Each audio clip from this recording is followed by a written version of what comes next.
Short press meet.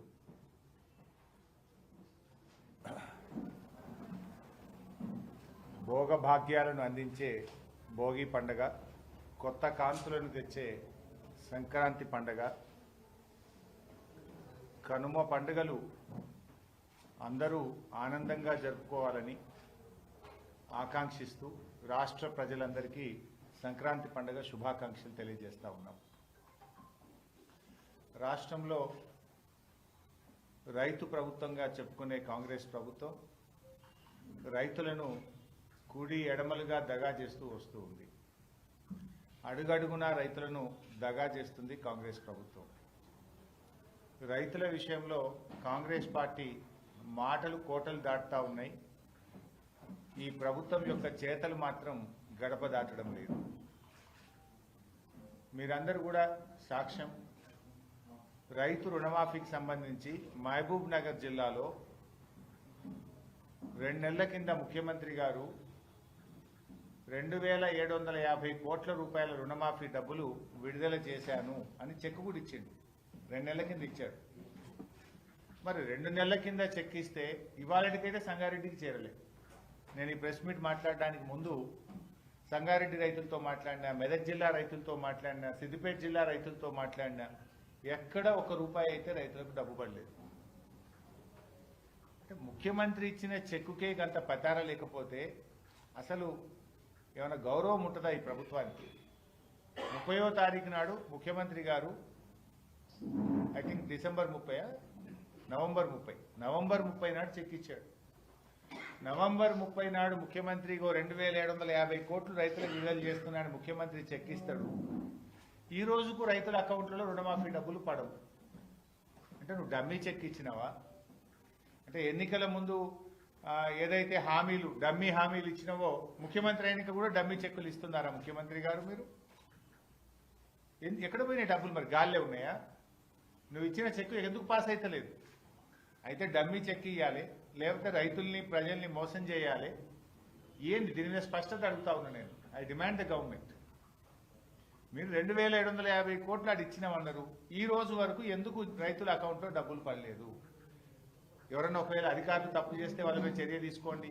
ముఖ్యమంత్రి గారు check అంటే అది ఈ రాష్ట్రానికి ఆయన హెడ్, అది పాస్ కావాలి కదా. ఒకవేళ అధికారులు తప్పుదో పట్టించిండ్రా, చెక్ బౌన్స్ అయిందా, చెక్కు ఏదైనా దారి తప్పిపోయిందా, ఏమైపోయింది? ఎందుకు రైతుల అకౌంట్లో డబ్బులు పట్టలేవో అని నేను అడుగుతాను. అందరికీ రుణమాఫీ అని కొందరికే పరిమితం చేసిండ్రు రేవంత్ రెడ్డి గారు. ఇవాళ 2 లక్షల పైన ఉన్నటువంటి రైతులు చాలా మంది ముఖ్యమంత్రి గారు డబ్బులు కట్టండి మీకు వేస్తామంటే ముఖ్యమంత్రి మాటలు నమ్మి అప్పులు తెచ్చి వడ్డీలకు తెచ్చి డబ్బులు కడితే ఈ రోజుకు వారికి డబ్బు పడడం లేదు. అన్ని పంటలకు బోనస్ అన్నాడు, ఒక్క పంటకే పరిమితం చేసిండు. ఆ ఒక్క పంటలో కూడా సగం పంటకే బోనస్ ఇచ్చిండు రేవంత్ రెడ్డి గారు. పంటల బీమా పేరు మీద రైతుల్ని దగా చేసిండు రేవంత్ రెడ్డి గారు. కౌలు రైతులకు కూడా రైతు భరోసా ఇస్తామని దగా చేసిండు రేవంత్ రెడ్డి గారు. ఉపాధి హామీ కూలీలకు ఏదైతే కొత్త పథకం వీళ్ళు చెప్తున్నారో, ఇందిరమ్మ ఆత్మీయ భరోసా పేరిట చెప్తున్న ఉపాధి హామీ కూలీలకు కూడా దగా చేస్తున్నారు. రైతు భరోసా 15,000 ఇస్తామని చెప్పి ఇవాళ 6,000కే పరిమితం చేసి దగా చేస్తా ఉన్నారు. అంటే అడుగడుగునా దగా చేసి ఇది రైతు వ్యతిరేక ప్రభుత్వము అని చెప్పకనే చెప్తున్నారు. వారి చర్యలు, ఈ ప్రభుత్వం యొక్క చర్యలే చెప్తా ఉన్నాయి ఇది రైతు వ్యతిరేక ప్రభుత్వం అని. ఎన్నికలప్పుడేమో అరచేతిలో వైకుంఠం చూపించి ఎన్నికలు అయిపోయిన తర్వాత రైతులకు మొండి చేయి చూపిస్తున్నాడు ఈ రేవంత్ రెడ్డి గారు. ఈ సందర్భంగా సంక్రాంతి పండుగకు ఊర్లలకు వెళ్తున్నటువంటి మా అన్నదమ్ముళ్ళు అక్కా చెల్లెళ్లకు నేను ఒక విజ్ఞప్తి చేస్తా ఉన్నా. పోయినసారి ఎన్నికల ముందు మీరందరూ కూడా ఊర్లలో పోయారు, కాంగ్రెస్ ప్రభుత్వాన్ని గెలిపించారు. ఇప్పుడు ఒకసారి మీరు ఊర్లలోకి వెళ్తున్నారు పండగకు. మనం అందరం కూడా ముఖ్యంగా వ్యవసాయ కుటుంబాల నుంచి వచ్చిన వాళ్ళమే. తల్లో తండ్రో తాతో నాయనమ్మనో అమ్మమ్మనో వ్యవసాయం నుంచి వచ్చిన కుటుంబాలే కదా మనందరం కూడా. ఒకసారి రైతులతో ఇంటరాక్ట్ కండి. మీరు గ్రామాల్లోకి పోయినప్పుడు ఆ రైతులతో మాట్లాడండి. రైతులకు రేవంత్ రెడ్డి ప్రభుత్వం చేస్తున్న మోసాన్ని గ్రహించండి. వానకాలం రైతు బంధు ఎట్లా ఎగబెట్టిండో అడగండి. రుణమాఫీ కాని రైతుల బాధలను ఒక్కసారి మాట్లాడండి. పంటలకు బోనస్ అని ఎట్లా మోసం చేసిండో ఒక్కసారి మాట్లాడండి. పంటల బీమా అని ఎట్లా దగా చేసిండో రైతన్నలతో ఒక్కసారి మాట్లాడండి. ఆ రైతులతో మాట్లాడండి.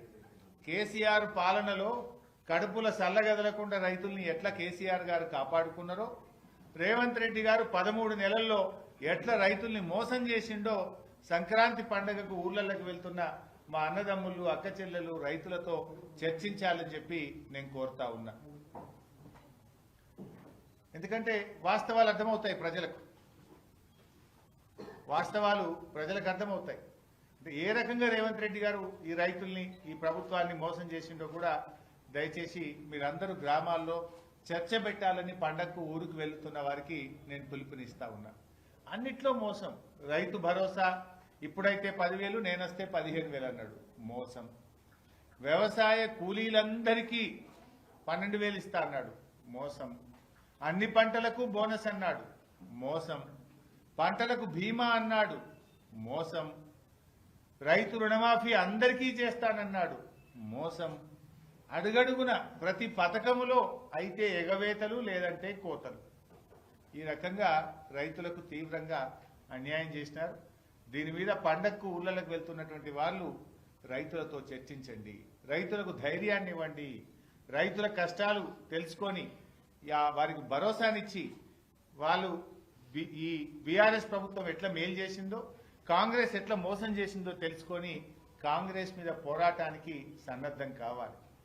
రైతులందరం కలిస్తే ఈ ప్రభుత్వం మెడలు వంచి ఈ పథకాలన్నీ కూడా అమలు చేసుకునే అవకాశం ఉంటుంది. దానికి రైతుల్ని సమాయత్తం చేయాలని చెప్పి నేను కోరుతా ఉన్నా. ముఖ్యంగా మా జర్నలిస్టులను కూడా నేను కోరేది, ఇంకొక ముఖ్యమైన ఒక పథకంలో పేదలకు బాగా అన్యాయం జరుగుతూ ఉంది. దీన్ని కొద్దిగా మీరు స్ట్రెస్ చేసి హైలైట్ చేసి రాయాలని కూడా కోరుతా ఉన్నా. ఇప్పుడు ఇందిరమ్మ ఆత్మీయ భరోసా అని ఒక పేరు పెట్టారు, పథకం పేరు. ఏంటది? వ్యవసాయ కూలీలకు నెలకు 1000 చొప్పున సంవత్సరానికి 12,000 ఇస్తామని ప్రభుత్వం చెప్పింది. ఎవరు వ్యవసాయ కూలీలు ఎలా గుర్తించాలి?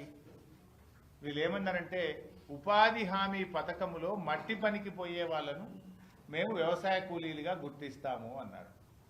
మన రాష్ట్రంలో 50 లక్షల ఉపాధి హామీ కార్డులుంటే 1,02,00,000 మంది వ్యవసాయ కూలీలు పనిచేస్తున్నారు. 50 లక్షల ఈజీఎస్ కార్డులు, ఉపాధి హామీ కార్డులుంటే ఆ 50 లక్షల కార్డుల మీద 1,02,00,000 మంది మట్టి పనికి కూలీ పనికి వెళ్తున్నారు. అయితే ఈ రాష్ట్ర ప్రభుత్వం ఏం నిబంధనలు పెట్టింది? 1 సెంటు భూమి ఉన్నా నువ్వు కూలీవి కాదు, 1 సెంటు భూమి ఉన్నా కూలీ కాదట. ఉపాధి హామీ పథకంలో ఈ సంవత్సరంలో 20 రోజులు నువ్వు పనిచేసి ఉంటేనే నువ్వు కూలీవి. అనారోగ్యం వల్లనో ఇతర అవసరాల వల్లనో కారణాల వల్ల ఎవరైనా ఉపాధి హామీలో ఏడాది పోకపోతే ఆయన తీసేస్తారట. సెంటు భూమి ఉంటే కూడా ఉండడట. సెంటు భూమిలో ఏమైనా పంట పంటదా? మీరు ఒకసారి ఆలోచించండి. 5 గుంటల భూమి ఉందనుకోండి, 5 గుంటల భూమి ఉంటే వీళ్ళు చెప్పిన ఈ రైతు భరోసా పథకం కింద 6,000 ఒక పంటకు, 6,000 ఒక పంటకు అన్నారు, 12,000. 5 గుంటలు ఉన్న వాళ్ళకి ఎంత వస్తుంది? 750 వానకాలం, 750 యాసంగి. అంటే 5 గుంటలు ఉన్న రైతుకు 1,500 రూపాయలు వస్తుంది. నువ్వు 5 గుంటలు ఉన్నందుకు వ్యవసాయ కూలీ కింద నీకు 12,000 ఇయ్య అంటుండు రేవంత్ రెడ్డి. ఇప్పుడు 5 గుంటలు ఉండుడే శాపమా? ఊళ్ళల్లో పాపం దళితులకు, గిరిజనులకు గతంలో ప్రభుత్వాలు పంచిన భూములు ఏమైనాయి అంటే, తాతలకు ఎకరం వస్తే పంచుకునే వరకు మనకి 5 గుంటలు వచ్చింది. ఇక 5 గుంటలు ఉంది, ఆయన రోజు పొద్దుగాలేసి గడ్డపార పట్టుకొని ఉపాధి హామీలో మట్టి పనికి పోతున్నాడు. 5 గుంటల పంట వండింది లేదు, ఆయన బతికింది లేదు. కానీ నీకు 5 గుంటలు ఉంది కదా, వ్యవసాయ కూలీలకు ఇచ్చే 12,000 నీకు ఇయ్య అంటుండు బట్టి విక్రమార్క. 5 గుంటల పంట పండుతుంది, ఆ దళితుడు బతుకుతాడా, గిరిజనుడు బతుకుతాడా? నువ్వు 5 గుంటల మీద రైతు భరోసా కింద ఇచ్చేదేమో 1,500 రూపాయలు, నువ్వు ఎగ్గొడుతున్నదేమో 12,000 రూపాయలు.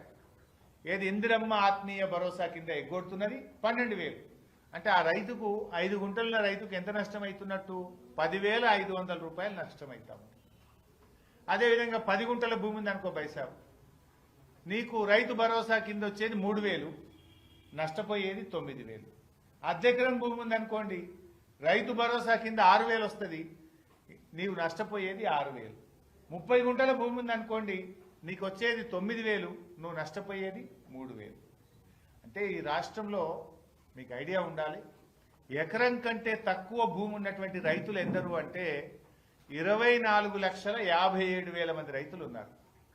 ఎకరం కంటే తక్కువ భూమి ఉన్న వాళ్ళు గుంట నుంచి 39 గుంటల వరకు, గుంట నుంచి 39 గుంటల వరకు భూమి ఉన్నటువంటి రైతులు 24,57,000 మంది. ఇందులో అతి ఎక్కువగా దళితులు, గిరిజనులు, బీసీలు మాత్రమే ఉన్నారు. అంటే నువ్వు ఇందిరమ్మ ఆత్మీయ భరోసా అంటే ఏంటి?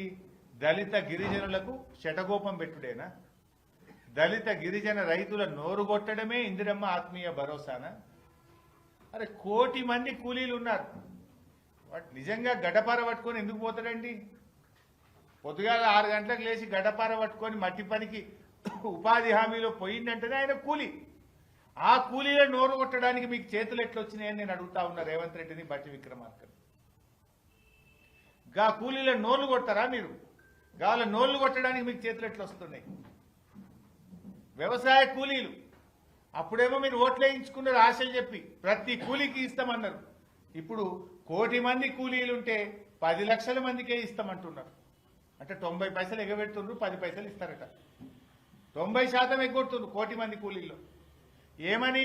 నువ్వు 20 రోజులు పనిచేయలే, నీకు గుంట భూమి ఉన్నది, నీకు 5 గుంటల భూమి ఉన్నది అని రకరకాల కారణాలు పెట్టి వాళ్లకు కోతలు పెట్టే ప్రయత్నం చేస్తున్నారు. ప్రభుత్వం నిజాయితీ వాళ్లకు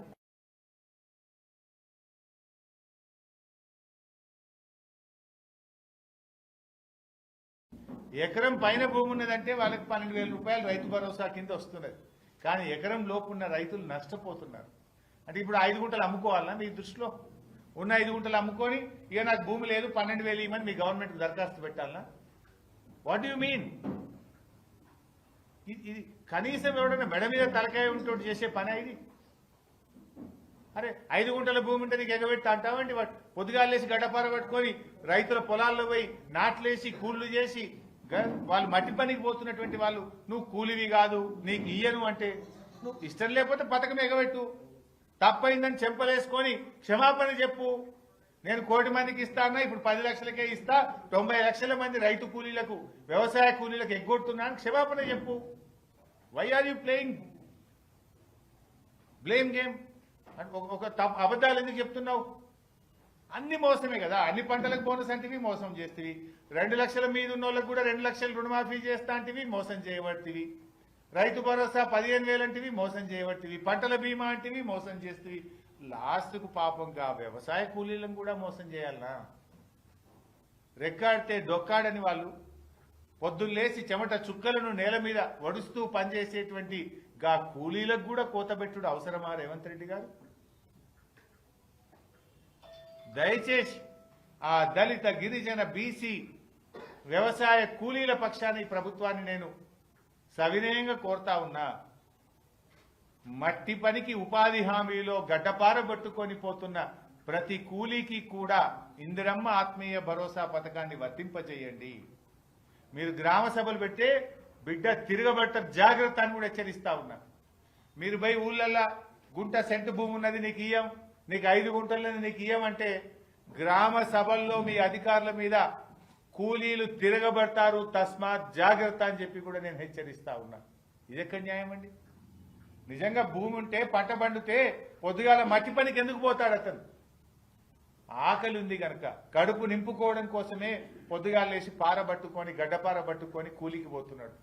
ఆయనకు కూడా ఏదో అసైన్డ్ భూమి తాతలు తండ్రుల నుంచి గుంటో 2 గుంటలో 5 గుంటలో 10 గుంటలో వస్తే వాళ్ళను కూడా ఇందులో తీసివేయడం అనేది సరి అయిన నిర్ణయం కాదు. ఎకరం లోపు భూమి ఉన్న వాళ్ళందరినీ కూడా వ్యవసాయ కూలీలుగా గుర్తించండి. ఇందిరమ్మ ఆత్మీయ భరోసా పథకం కింద వారికి రావాల్సినటువంటి లబ్ధిని చేకూర్చండి అని చెప్పి మేము ప్రభుత్వాన్ని డిమాండ్ చేస్తా ఉన్నాం. ఇకపోతే ఈ మధ్య బట్టి విక్రమార్క గారు గోబల్స్ను మించిపోతా ఉన్నాడు. ఆయన గోబల్స్ను కూడా మించిపోతున్నాడు. అసెంబ్లీలో అప్పుల విషయంలో అబద్ధాలు మాట్లాడిండు. బీఆర్ఎస్ హయాంలో జరిగిన అప్పు కేవలం 4,17,000 కోట్లు మాత్రమే. కానీ 6 లక్షలని, 7 లక్షలని, 8 లక్షలని పూటకో తీరుగా బట్టి గారు మాట్లాడినారు. నిన్న మహబూబ్ నగర్ జిల్లాకు పోయింది బట్టి గారు. నాగర్ కర్నూలులో నిన్న మాట్లాడుతూ అట బీఆర్ఎస్ హయాంలో ఒక్క ప్రాజెక్టు పూర్తి కాలేదట, ఒక్క ఎకరానికి నీళ్ళు ఇయ్యలేదని మాట్లాడతాడు. మాట్లాడేటప్పుడు కొద్దిగా సోయన్న ఉండాలి. నువ్వు నిలబడ్డ నాగర్ కర్నూలులో, మీరు మాట్లాడిన మహబూబ్ నగర్ జిల్లాలో బీఆర్ఎస్ హయాంలో 4,000 కోట్లు ఖర్చు పెట్టి 6,50,000 ఎకరాలకు నీళ్లు ఇచ్చాం. నువ్వు ఒక్క ఎకరానికి నీళ్ళు ఇయ్యలేదంటే 6.5 లక్షల ఎకరాల్లో ప్రతి పంటకు నీళ్ళు వచ్చే రైతులు నిన్ను ఏమనుకుంటారు? బట్టి విక్రమార్క గారు, మీ గౌరవం ఏమైనా ఉంటుందా? నువ్వు మాట్లాడిన ఒక మహబూబ్ నగర్ లోనే 6.5 లక్షల ఎకరాలకు నీళ్ళు ఇచ్చాం, ఎన్నో ప్రాజెక్టులు పూర్తి చేశాం. మీరు పడావు పెట్టిన పండబెట్టిన ఆర్డీఎస్ కు పూర్వ వైభవం తెచ్చినాం. తుమ్మిళ్ళ లిఫ్ట్ పెట్టి ఆ ఆర్డీఎస్ లో 40,000 ఎకరాలకు నీళ్లు ఇచ్చాం. చెక్ డ్యాములు కట్టాం, చెరువులు బాగా చేశాం. కలవకుర్తి, నెట్టంపాడు, భీమా, కోయిల్ సాగర్ ప్రాజెక్టులలో పరుగులెత్తించి 6.5 లక్షల ఎకరాలకు నీళ్లు ఇచ్చాం. బట్టి గారు మాట్లాడతారు ఒక్క ఎకరానికి నీళ్లు ఇయ్యలే, ఒక్క ప్రాజెక్టు పూర్తి కాలేదని మాట్లాడితే ప్రజల్లో మీరే పలచనవుతారు. మీ విశ్వసనీయత మీరే తగ్గించుకున్న వాళ్ళు అవుతారు. ప్రజల్లో గౌరవాన్ని కోల్పోతారు. సోయి తెచ్చుకొని మాట్లాడండి. కావాలంటే నేను బహిరంగ చర్చకు సిద్ధం. బట్టి గారు, ఒక్క ప్రాజెక్టు పూర్తి కాలేదు, ఒక్క ఎకరానికి నీళ్ళు ఇయ్యలేదని నువ్వు అన్నావు కదా, ఎక్కడికి రమ్మంటావు? మధిరకు రమ్మంటావా? ఖమ్మంకు రమ్మంటావా? సెక్రటరేట్కు రమ్మంటావా? మీ ప్రగతి భవన్కు రమ్మంటావా? లేదు ఏ మీడియా ఆఫీస్కు రమ్మంటావో చెప్పు, నేను వస్తా. ఒక్క ఎకరానికి నీళ్ళు ఇయ్యలేదని నువ్వు అన్నావు, ఒక్క ప్రాజెక్టు పూర్తి చేయలేదు అన్నావు కదా. ఎన్ని ఎకరాలకు నీళ్ళు ఇచ్చినామో, ఎన్ని ప్రాజెక్టులు పూర్తి చేసినామో లెక్కలతో సహా నేను వస్తా. మీరు సిద్ధమా అని నేను అడుగుతా ఉన్నా. ఒకవేళ తప్పైతే గౌరవంగా, హుందాగా, నేను తప్పు మాట్లాడినా, పొరపాటు మాట్లాడినా, నా పిఆర్ఓ తప్పు రాసిచ్చిండని చెప్పి క్షమాపణ చెప్పండి. కానీ ఇట్లా వేగ్గా అసెంబ్లీలో అబద్ధాలే, బయట కూడా అబద్ధాలు మాట్లాడితే ప్రజల్లో మీ విశ్వసనీయత పోతుంది, ప్రజలు మిమ్మల్ని నమ్మకుండా పోతారని చెప్పి బట్టి గారిని నేను కోరుకుంటూ సెలవు. Thank you. మా జర్నలిస్టులతో ఒక్క రిక్వెస్ట్ బాయ్ సార్, వీలైతే ఆఫ్ ద రికార్డింగ్ కెమెరాలు బంద్ చేసుకోండి. ఇది కొంచెం ఇంపార్టెంట్. ఏమైతుందంటే వ్యవసాయ కూలీలు పాపం చాలా మంది, మీకు ఐడియా కోసం చెప్తున్నా, 25 లక్షల మంది